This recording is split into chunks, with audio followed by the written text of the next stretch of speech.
in a well-developed paper.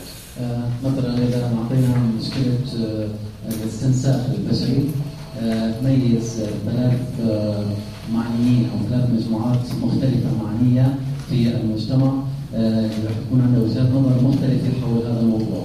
حلل كل وجهات النظر هذه وما هي الأسباب خلفها في ورقة عمل متطور. And you would ask them to do that in a controlled setting, namely in the classroom, in a 50-minute period. تطلب منهم القيام بذلك خلال حصة درسية في 50 دقيقة. Making the assumption that they had already read, you would have given them readings ahead of time that would have allowed them to come into the classroom ready for that assessment based on prior reading about the issue of human cloning. طبعا نعطيهم الوقت الكافي نتأكد أنهم هم قادرين على القيام بهذه المسألة اعتمادا على البيانات الموجودة عندهم للوصول إلى حل هذه المشكلة.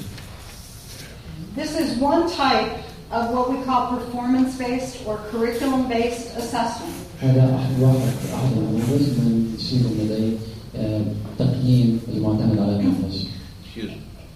How can valid this the student take interesting about 80 أو 90%. التقويم كيف نقوم فهم الطلاب. Evaluation.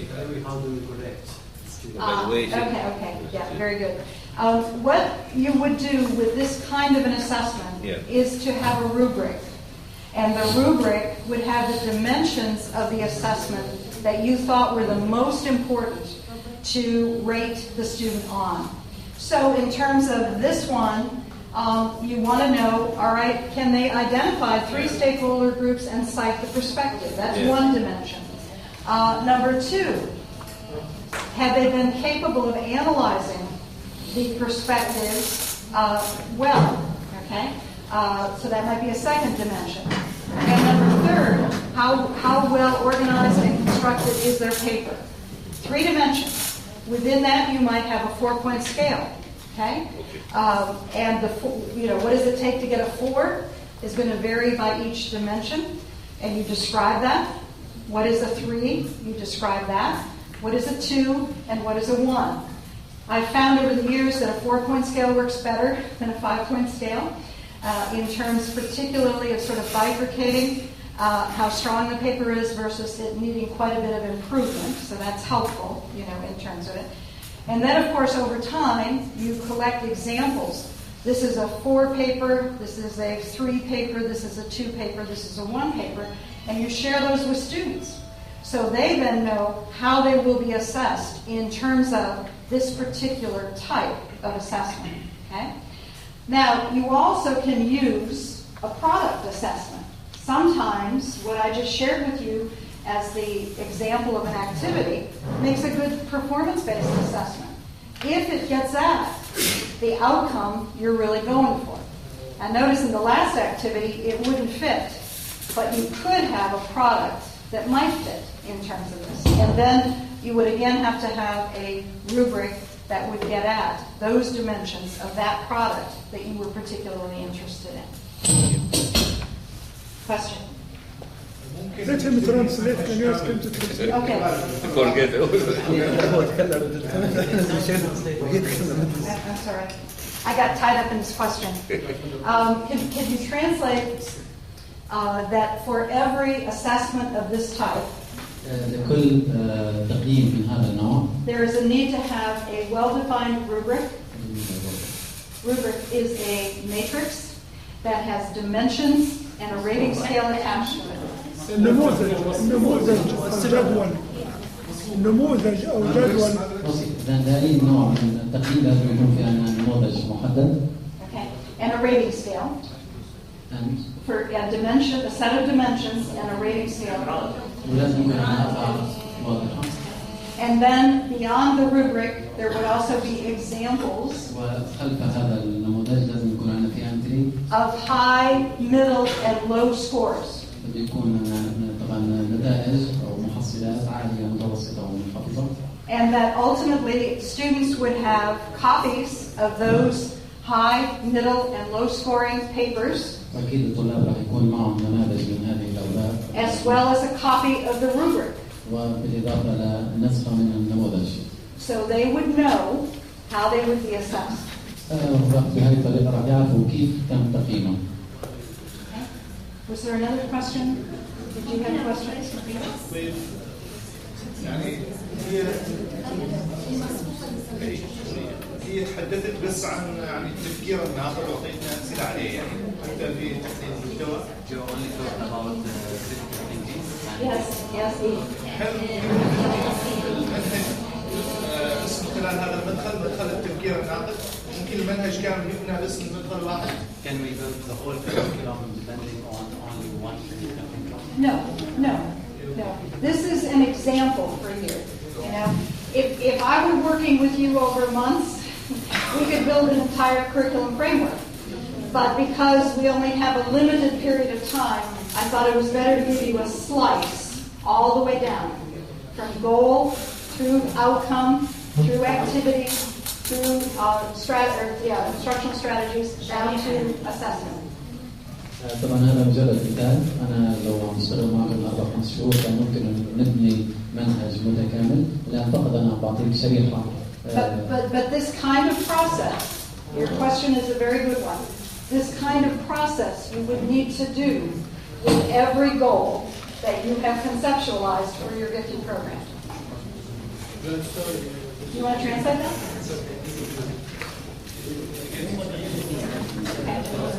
I think Omar has stand up first. Sorry.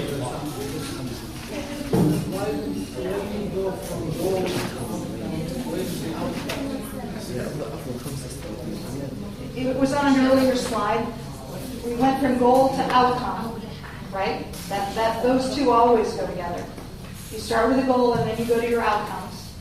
And then I go always within the curriculum that I've designed from that many times to instructional strategies, then to activities, and now to assessment. But I put the outcome, one outcome back up so we can remember that there's always the relationship between the outcome and the assessment. Not the goal and the assessment, but the outcome and the assessment. Not the activity and the assessment, but the outcome and the assessment. Okay? So I'm doing this deliberately, just kind of back mapping to one outcome, so you can see that interplay. Okay? All right? You want to translate that? إذن فقط خليكم معي لأفكركم إنه هي العلاقة راح تكون هي بين النتيجة والتقييم، بين النتيجة والتقييم، وليس بين الأهداف والتقييم أو بين أي شيء آخر مع التقييم. Okay. This one I thought was important that everyone be on the same page with me in terms of the next set of slides that we're going to focus on. And so I've asked my colleagues to translate it. التمايز ما هو التمايز؟ هي عملية التمايز هي التبني المتعمد والتعديل في المنهج والعمليات التعليمية والتقييمات بهدف الاستجابة لاحتياجات الطلاب والمساعدة. Wait, doctor. Wait. Sorry. التمايز معناه التمايز. May I talk while for those of you who prefer to hear it in English or hear it side by side in English, the fundamental point here is that when we talk about differentiation for the gifted, we're talking about differentiating the curriculum, differentiating the instructional processes that are involved, as well as differentiating the assessment. Now, for those of you who know curriculum, that makes sense logically. If you have differential goals and outcomes, then you're going to have a differential assessment. And clearly in between, have the appropriate activities and processes that are going to help you get there. So it's logically consistent to think about differentiation that way. But I'm sharing the definition with you because not everybody thinks about it exactly the same way. Differentiation has become, like in the United States, like the word love. I love you, and I love French fries, and I love racing cars, and there's absolutely no distinction. made among those things, you know? And so we have a lot of things out on the market that claim to be differentiation. They are no more differentiation for the gifted than I am an airplane pilot. طبعا مفهوم كمان مفهوم واسع جدا ومفهوم كمان يتصح في الولايات المتحدة مثلا مثل مفهوم الحب. يعني واحد يقول أنا أحبك وواحد يقول أنا أحب البطاطا المقلية أنا أحب هذا المفهوم التميز لا يمكن تحديده بهذا الشكل فقط. So this definition is an important sort of jumping off place for where I'm headed with you now, which is to focus on some very specific aspects of differentiation.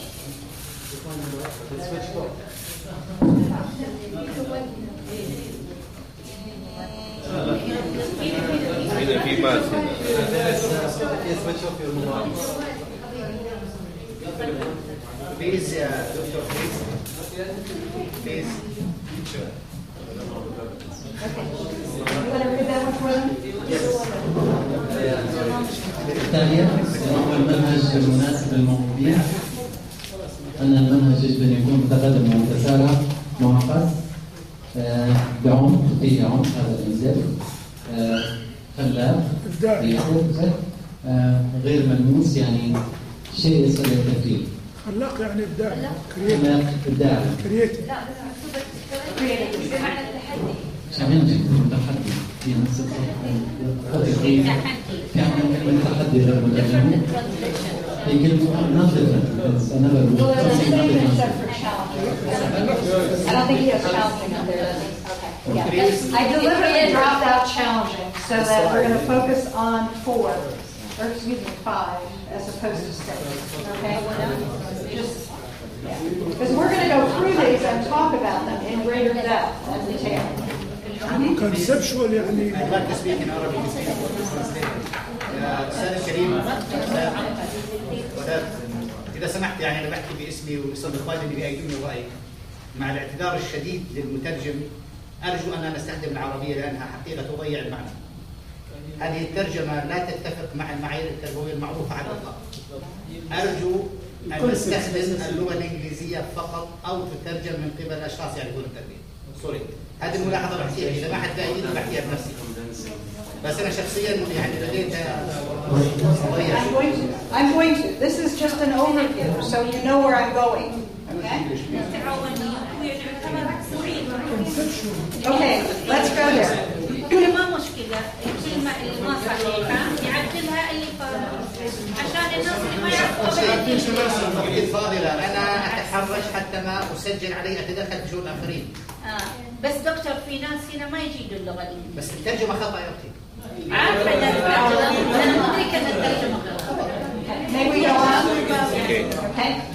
If this doesn't clarify each of these terms. Hello.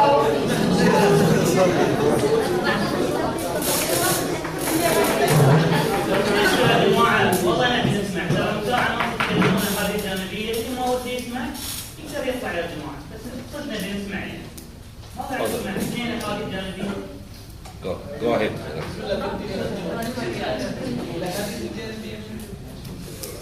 What I plan to do with each of these terms of differentiation, one by one, is to give you 3 ways to think about them in terms of how you could take the idea and translate it into a piece of curriculum, how you could make an activity more differentiated.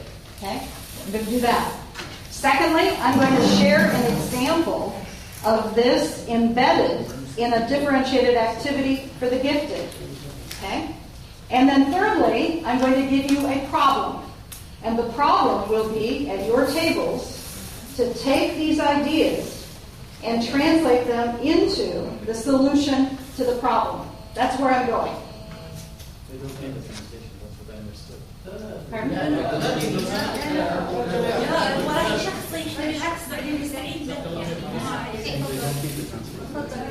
What do you mean?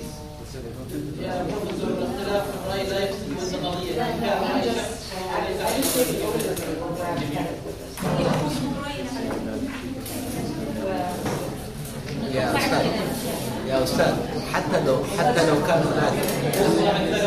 لو كان هناك يعني خطأ في بعض المصطلحات هذا ما هو ذنب. المفروض الأخ اللي عارف المصطلح يصححه وخلاص.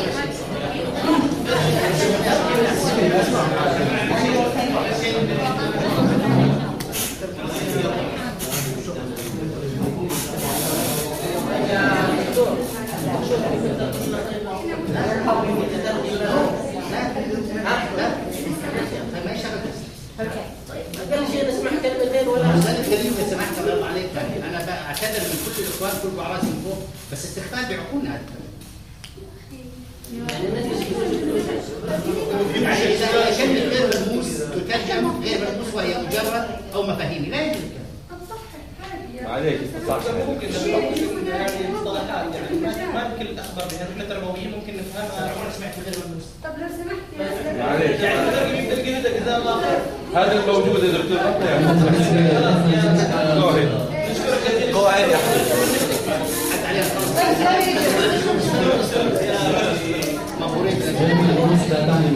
Please, may I just say this?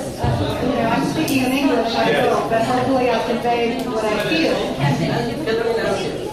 And what I feel is we are doing our best. Okay?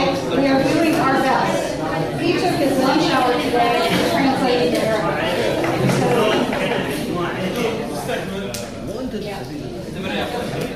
Okay, go ahead. معلش يا أستاذ أنت استمر في حالة الكلمة مثل المعتاد إذا اختلفنا عليها قبل شوي اختلفنا في كلمة أنت استمعت من الأخ وكان تعديلها أنا غير متخصص بالتربية أنا عملت دكتوراه في علم اللغة.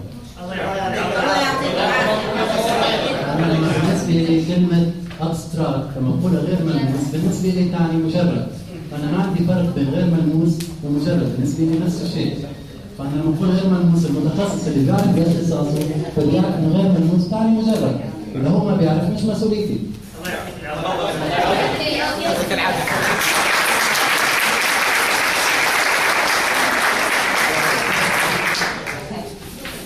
The first feature of differentiation, you heard Fatih Jawad talk about this morning. Yeah. You can accelerate within a curriculum. الخاصية الأولى اللي تحدثنا عنها بالتميز هي الشيء ضمن المنهج. One way to do that is to have fewer tasks assigned to master a particular standard. أحد الطرق للقيام بذلك هو إعطاء أعمال أقل للوصول إلى الستاندرد المطلوب للمستوى المطلوب. So if you have gifted students in a math class and the focus of the topic is quadratic equations, okay? Gifted students might need only to do, a half a dozen quadratic equations of different types in order to master the concept and also the procedure for problem solution. فإذا كان مثلا طالب متميز بالرياضيات وكان المطلوب موجود في الدرس أو المعادلات نوع معين من المعادلات فممكن إعطاء الطالب ما يحتاج من مقاييس للوصول للحلول الموجودة. Other students may need more problems and they may need more modalities related to those problems. الطلاب الآخرين ممكن يحتاجوا مسائل مختلفة ويحتاجوا. Do you accept a new training? Training? Yeah. He's joking. Yeah, I'm fine. The second is that it's very good to use a pre-assessment. النقطة الثانية من الجيد استخدام شيء قبل التقييم. When students come to us at the beginning of an instructional period of time, whether it's a year or a semester, we don't know what they already know. عندما يأتي الطلاب إلينا في بداية السنة فنحن ليس لدينا المعلومات الكافية ونعرف بالضبط ما هي المعلومات المتوفرة لدينا. So pre-assessing them on an entire year's worth of study, or a half year, or a quarter year, or even a unit of study is a very good way to know what they in fact already have attained. فالتقييم المسبق لهم خلال العام بشكل كامل أو خلال نصف عام تكون فكرة جيدة تماما لإعطاء فكرة عن التقييم العام. So that's a second strategy. The pre-assessment, you have to live with the results, however. هذه الاستراتيجية الثانية لدينا التقييم المسبق. Which means you will have students then at different points in terms of a given instructional plan. هذا يعني أنه يكون عندنا طلاب في مراحل مختلفة وفقا للتقييمات. Many gifted students may already know 60% of the curriculum. كثير من الطلاب الموهوبين ممكن مسبقا يكونوا على معرفة أو بيعرفوا 60% من المنهج. Others might know 85%. آخرين قد يعرفوا 85%. So that leaves you as an instructor then having to decide what is the best way to proceed. فهذا يدلك على الطريقة الأنسب in terms of challenging them with more advanced curriculum than what you had intended when you had planned for your year. يعني تقدم أشياء تتحداهم فيها مشان من أجل تقدم تفكيرهم خلال العام بشكل كامل. The third example is one that I have done myself. مثال الثالث هو مثال أنا قمت به بنفسي. One year I taught middle school students, 7th graders who would be 14 years of age. طلاب المرحلة المتوسطة في الصف السابع بالغين من عمر 14 عام. An entire year of Latin in 52 hours of instruction. طبعا هذا كان 52 ساعة من التدريس. Now you ask, am I crazy? مادة اللغة اللاتينية. Latin? It's a language? No. Oh, I'm sorry. اللغة اللاتينية. Study Latin. The language. Yeah, okay. اللغة اللاتينية. Language. You might say that I'm crazy because I used to teach high school Latin, and I took a whole year to do it the way you usually do. تقول إن أنا مجنونة لأني أعطيت عام كامل لتدريس طلاب اللاتينيين ممكن تقولوا عني مجنونة. But I had about 30 very gifted students in language who had scored at the level of college band seniors, and they were coming to me after school for 52 hours of instruction, and that was what I wanted to try to give them, was the best that I could give them, what I would normally give a whole year of to high school students. كان عندي بالمحصلة 30 طالب متميز بعد 52 ساعة من التدريس.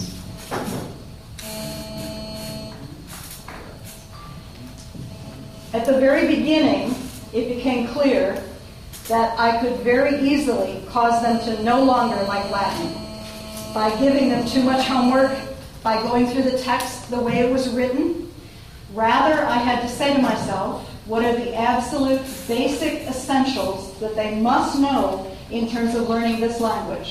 طبعا كان ممكن ان انا اخليهم يكرهوا هذه اللغه اذا كنت اعطيهم كثير من الواجبات، لكني لم اقم ذلك، قمت باعطائهم البدله الاساسيه اللي بتخليهم يتعلموا هذه اللغه بشكل صحيح.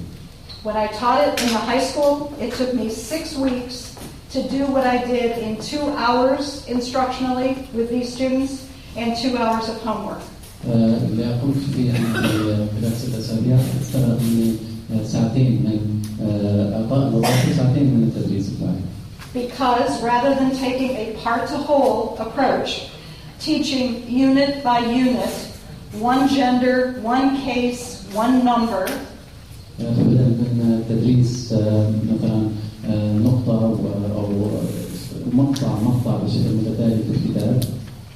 I rather pulled it together into a matrix and gave students the very first night all 3 genders, 2 numbers, and 5 cases. قمت بجمع مع بعض وأعطيت الطلاب كنموذج مثلا 3 حالات تتعلق بالجندر اللي هو الجنس، حالتين من العدد ومثلا and showed them the system of Latin grammar. وعرضت لهم نموذج القواعد بشكل عام.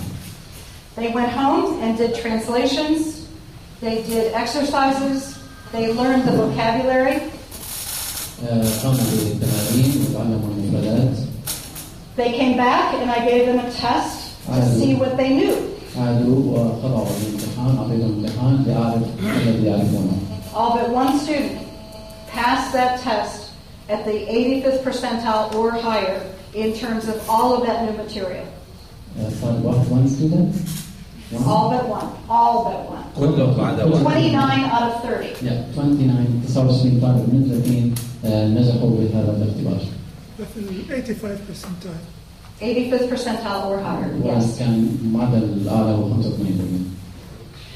My fundamental point here that I learned from this experience as a teacher was that I could do a lot more to reorganize my content more efficiently for gifted student learning. الشيء الأساسي اللي تعلمته إن أنا كمدرس ممكن إن أنا أعيد صياغة محتوى المنهج الذي لدي تعلم أفضل. So that's the principle here, clustering by higher order thinking, clustering by higher order concepts. هذا هو المبدأ اللي عم نستخدمه النقطة الثالثة اللي هو تجميع مهارات التفكير على مستوى عالي. Let's look at an example of a differentiated task that utilizes, at least one of these approaches.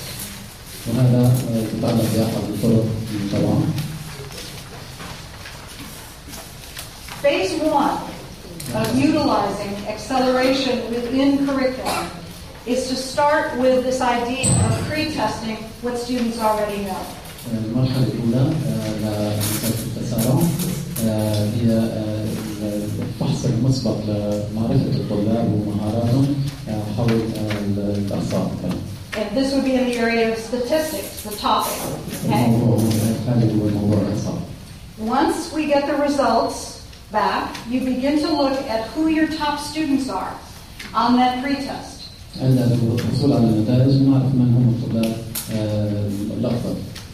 And you try to cluster group the top 4 or so students. And streamline the basic text material that you would be covering with everybody about statistics at that point. Streamline it so they can learn it faster, they can, show you what they already know.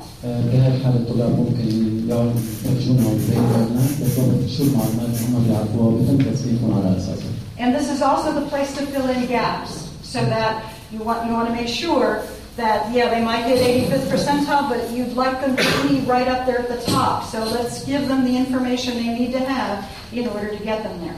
وهذا هو المكان المناسب لملء الفراغات، وهون نعطيهم المعلومات اللي بيحتاجوها فعلا للوصول للنتيجة. The third step then is to provide instruction for the very top group that provides them a greater challenge in terms of mathematics. النقطة الثالثة إنه نزود المعلومات المناسبة لهذه المجموعة المتفوقة للوصول للتحدي المطلوب. And using a problem-solving approach as an orientation to what that differentiated task demand might be. باستخدام تقنية حل المشاكل لفهم مسألة التميز. Phase 2. المرحلة الثانية. What might we ask students to do who are gifted, who already know the basics of statistics? ما الذي يمكن أن نطلبه من الطلاب أن يقوموا به إذا كانوا يعرفون مبادئ الإحصاء؟ You now might ask them to use statistics to analyze one of the following data sets, to prepare graphs to illustrate their understanding of the data, and present findings in a presentation to the school at a science symposium. يمكن أن نطلب منهم أنه يستخدموا الإحصاء مثلا الإحصاء العادي المتوسط الوسطي لتحديد أحد البيانات التالية أو تحضير الجداول لتوضيح فهم البيانات أو إلقاء أو عرض النتائج ببرزنتيشن بإلقاء على المدرسة بندوة علمية. Now, what do I mean by a data set? First of all, the more we can use real-world data sets, perhaps the more relevant and the more meaningful it will be for students, number one. كل ما استخدمنا أشياء واقعية متداولين كل ما كنا متناسبين أكثر كل ما هذا كان شيء مناسب للطلاب. And secondly, the more we can give them choices about the data sets they might wish to manipulate, again, the more relevant it will be. والشيء الآخر كل ما عندنا خيارات كل ما أعطينا خيارات أكثر حول هذه البيانات كل ما كنا مناسبين أكثر.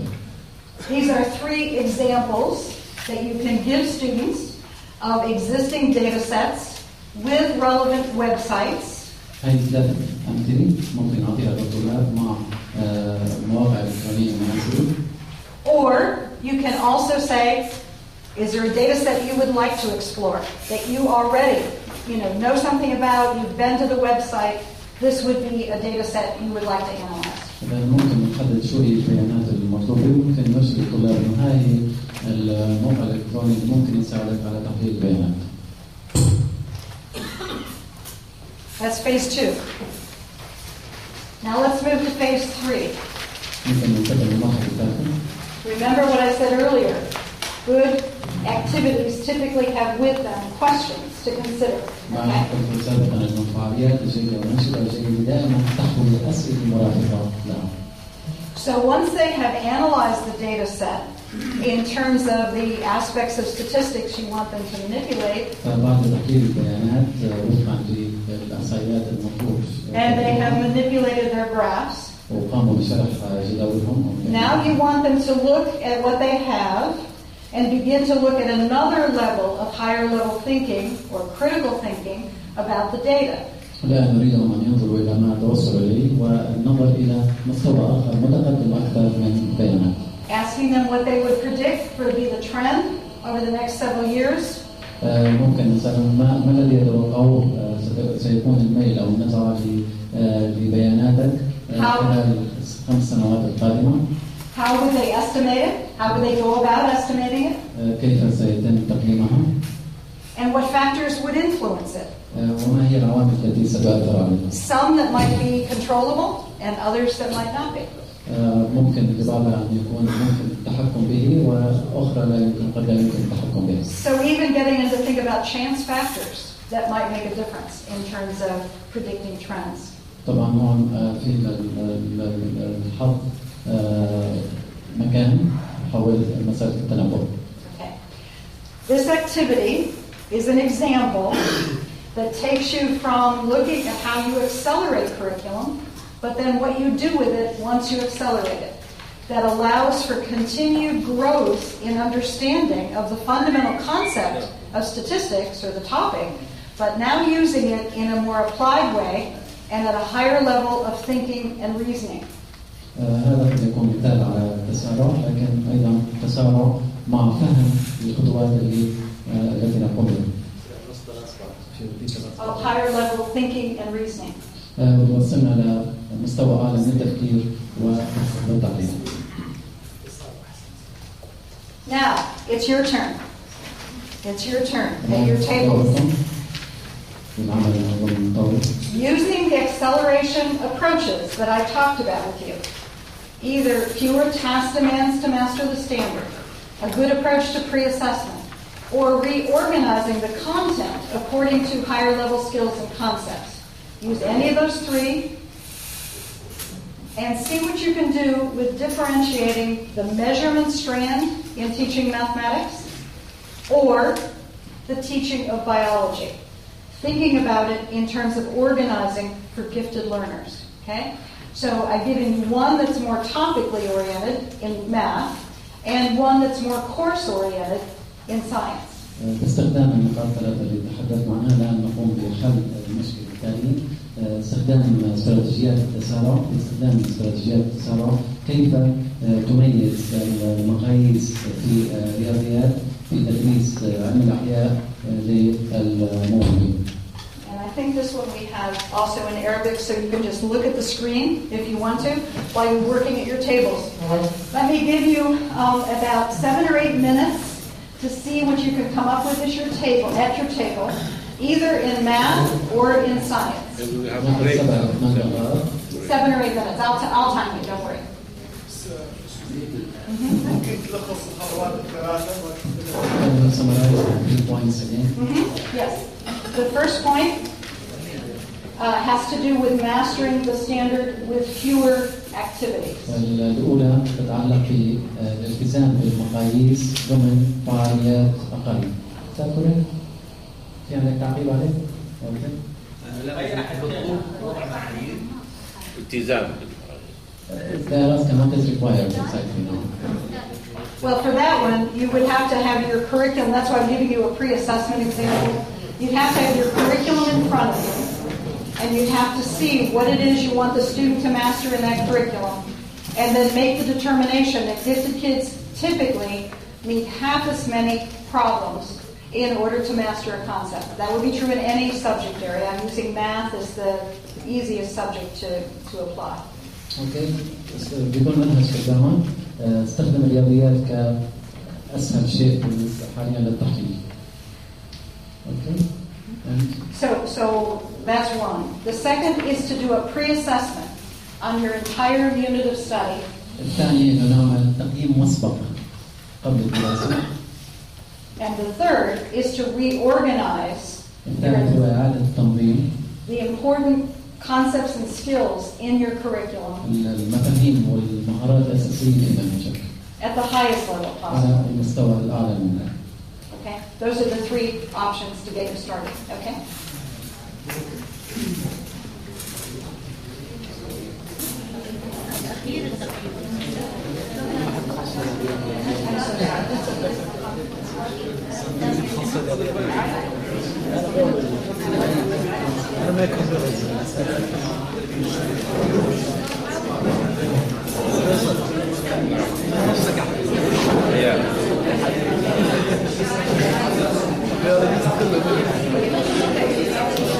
طيب يعني في شيء قريب مني يعني استخدام استراتيجية التسلية كيف يكون تمييز معايير الأخبار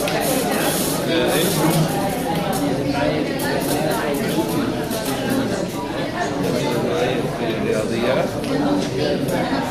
خلاص عرفوا الأحياء الموهوبين تمييز معايير الأحياء.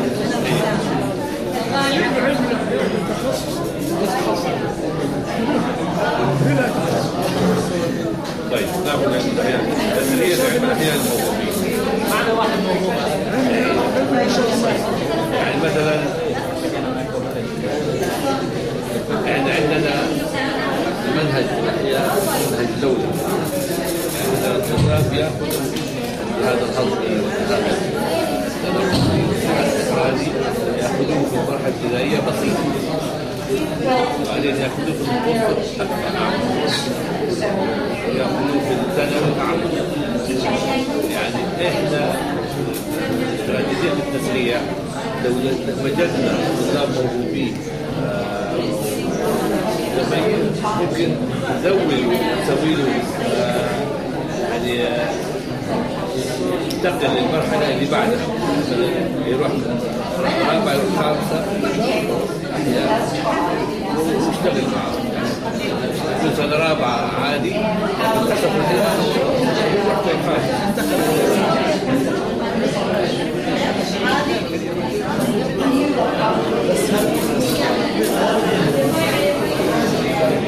في مدرسة ثانوية الملك فهد في الرياض تتميز بأنها شام تتميز بأنها إنها تقسم المنهج إلى مجال لأن لك واحد الأولى تروح واحدة الثانية يعني في طالب تلاقيه في العلوم ماشي يتخرج سهل في الاجتماعيات باقي شوية في الرياضيات أبسط يعني كل على حسب ذهبه وجوه تلاقي في مادة راشد سريع والمادة الثانية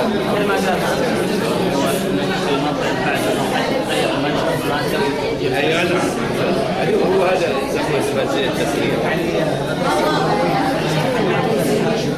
لا يعني هنا هو ممكن نستخدم تسلية جزئي أو كلي.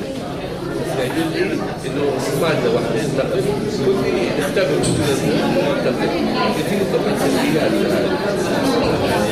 تسلية كلي سلبيات. بعض المبادرات لأنه عمر العقلي يختلف عمر العقلي يختلف عمر الجسم يعني تلاقيه خامسة يعني خامسة في عمره متوسط ستاندرد منتقل إلى سنتين.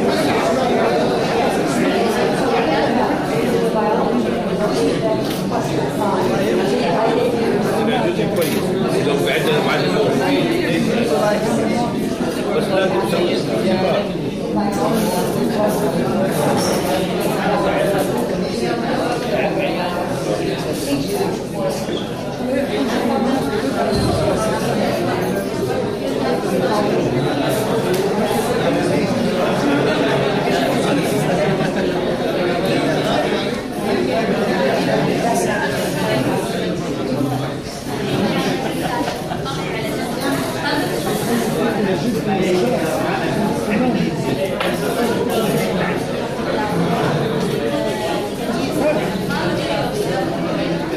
طيب احنا بدأنا زي جينا من هناك وهنا ليه ما نستفيد؟ هذا فرصة.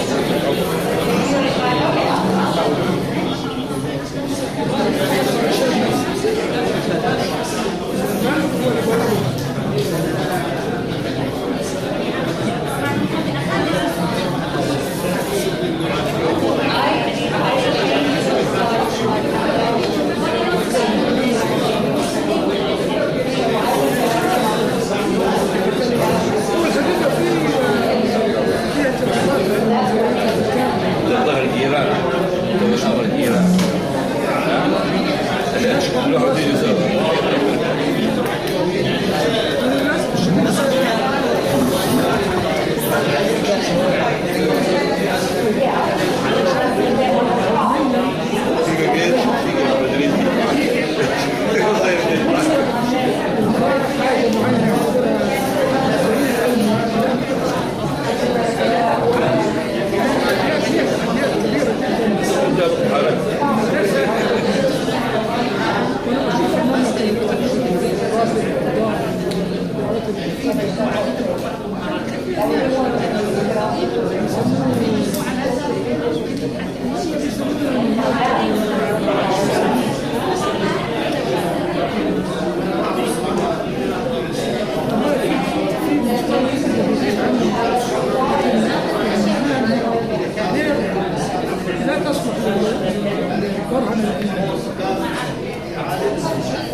نظريات الفارق بين الرجل والمرأة.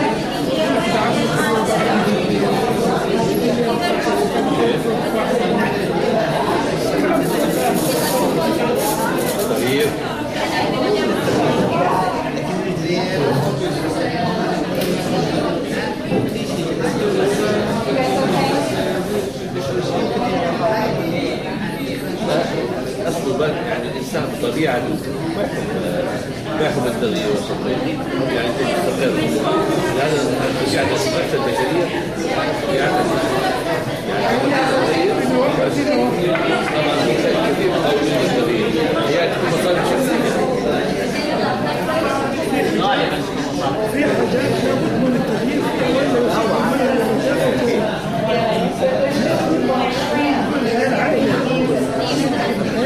لما تيجي تكسر نظام جديد في سلوك المقاومة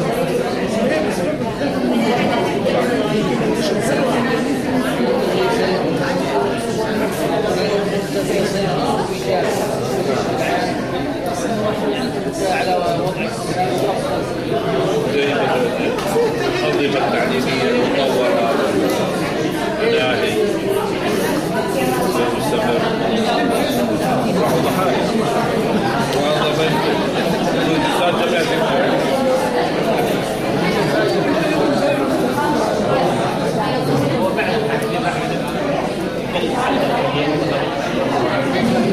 المكة وباري واحد جدا حمام المكة حمام باري واحد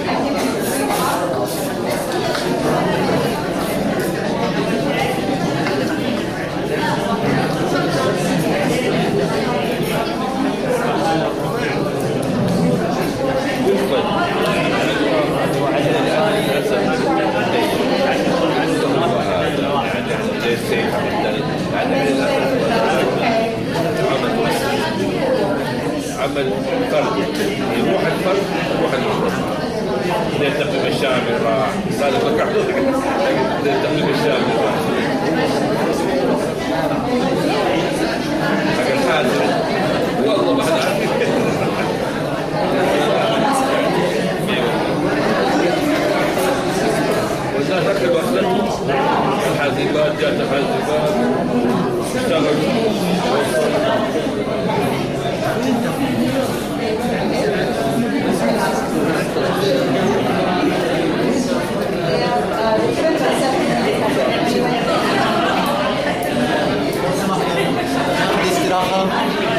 استراحة لو سمحتوا، استراحة نص ساعة وبنرجع بعدها. استراحة ونرجع بعدها. It's time for our break.